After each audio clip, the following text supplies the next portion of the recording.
Kalian makasih grogi.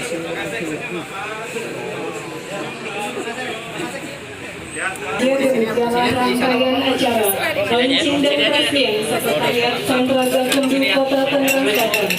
Saya selaku pembawa acara beserta panitia pemilu bersama Bawaslu Tegakkan Keadilan Pemilu. Izin tuh tanya soal pelanggaran di Tangerang Selatan ini. Ada dua persoalan krusial, netralitas ASN dan uang. Ya. Kalau menurut pendapat Ibu sendiri?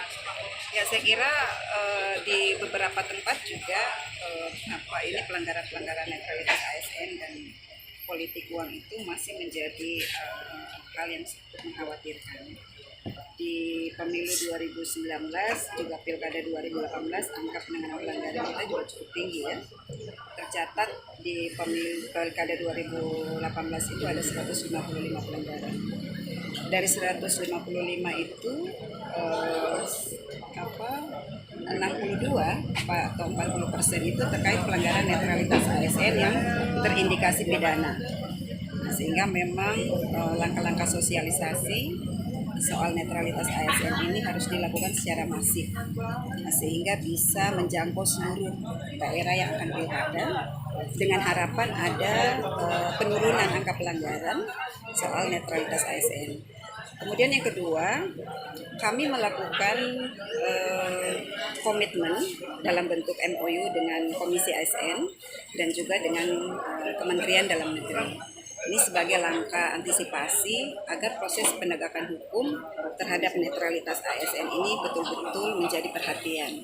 Karena eksekutornya kan ada di KSN dan juga ada di PPK, ya, pejabat pembina kepegawaian, yaitu gubernur, bupati, dan wali kota. Dan angka incumbent kita di tahun 2020 ini cukup tinggi, ya, potensi incumbent dari 270 yang akan pilkada, 230 berpotensi akan diikuti oleh incumbent. Sehingga ada kekhawatiran kita angka netralitas ini akan semakin tinggi, sehingga perlu upaya pencegahan dalam bentuk sosialisasi netralitas ASN.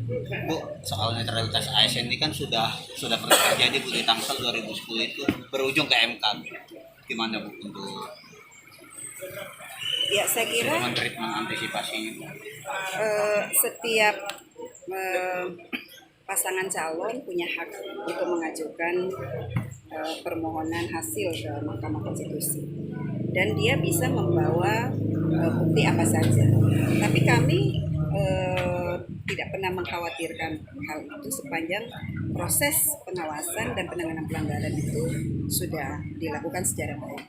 Saya kira dengan adanya Sekretariat Sentral Gakumdu ini akan semakin meningkatkan kinerja penanganan pelanggaran dan tentu hasil-hasil penanganan pelanggaran itu akan semakin baik dan tidak perlu ada kekhawatiran nanti kalaupun proses-proses ini dibawa ke Mahkamah Konstitusi sebagai alat bukti untuk perselisihan. Bu, tadi gue bilang dari 155 ada 62 yang pelanggaran netralitas. Untuk yang pelanggaran politik uangnya ada berapa? Kalau di pemilu 2019 dari 380 putusan pidana yang inkrah memang tidak sampai pada 10% pidana politik uang. Tapi itu kan yang bisa diproses. Memang tidak mudah melakukan proses penanganan pelanggaran tindak pidana politik uang karena harus memiliki alat bukti yang kualitas alat bukti yang sangat baik. Dan itu yang seringkali menjadi perdebatan di Sentral Gakumdu. Nah, tentu kita berharap pada Pilkada 2020 ini nanti dengan semakin banyaknya launching desa anti politik uang, angka politik uang ini bisa mengalami penurunan. Dan itu memang yang nanti akan menjadi fokus kita dalam Pilkada 2020. Di sini nggak ada desa, Bu? Berarti kelurahan. Bu, pesan moral dari Ibu sendiri untuk para penyelenggara pemilu seperti apa untuk meminimalisir dua hal yang harus mereka lakukan, menjaga profesionalitas dan integritas.